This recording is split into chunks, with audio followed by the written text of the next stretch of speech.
Your Honor. Additions, corrections, or deletion? I have no additions, corrections, or deletions at this time, Your Honor. So you believe we have accurate information on which to base sentencing? I do, Your Honor. All right. Mr. Belay, what do you have on behalf of a victim or the people? Your Honor, I believe you received Mr. Stone's letter, is that correct? I did. And he is not, if you're not expecting him to be here today, I haven't seen him yet today. So we would ask the court follow the agreement here. As I indicated at the time of the plea, I did talk with Mr. Stone prior to offering the plea agreement in this manner, which certainly could have been much more substantial, but he was agreeable to this, and I believe that the recommendation is in accord with our agreement. I'd ask you to follow it. Okay. All right.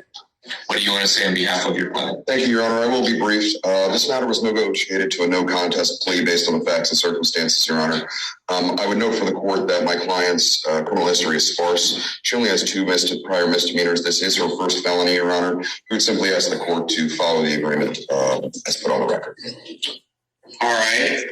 Ms. Switzkovitz, is there anything that you want to say to the court before sentence is imposed? No, sir. All right, ma'am, I'm going to follow the agreement. I think an argument could be made that the reduction, the sentence agreement is not enough. You can clearly gather from just what the court has, which is a transcript, a PSI. The court doesn't have the benefit of police reports, that you really butchered Mr. Stone. And I can't think of a better way to put it. And I'm also disturbed with that kind of behavior. Your description says that when you stick with this theme of protecting your kids, and I don't buy that at all, but you don't think that prison is appropriate for protecting because you need to protect your children and advise you'd already done a lot of time. That's another way of saying that you're not responsible for anything, which is fine if you buy that and that you've got an agreement, and I'm going to follow it. But I think it's worth noting that this whole idea of protecting your children just rings hollow when I read about the facts and circumstances here. You have 2 very young children there. Apparently you have 2 older children. These are described as toddlers, I thought.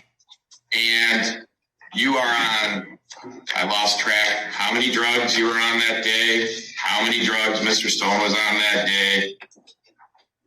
And I'm going to hope it's because of the drug use. When we talk about protecting our children, here's a man that you moved into your house after having met him just a week or 2 earlier, openly having sex with him in your house, even though we're worried about protecting our children, having sex with him involved with all kinds of drugs. So we're just introducing strangers to our children and then claiming at the same time we've got to protect our children. That really doesn't make a lot of sense to me at all. Maybe some of that's just moral arguments, but at the end of the day, when you live that sort of lifestyle, then you probably shouldn't wonder how you end up in situations like this, which is going to be a prison sentence, even though you don't agree with it. Ma'am, I'm required and I will impose $68 in state costs. I'm required and I will impose $130 crime victim rights assessment. And I just want to note that, oh, there it is. It's on 1. There's also a $60 DNA testing fee. There's a fine of $500, court costs of $550. And pursuant to your agreement, the court's going to impose a minimum prison sentence of 19 months with the Michigan Department of Corrections to statutory max of 10 years.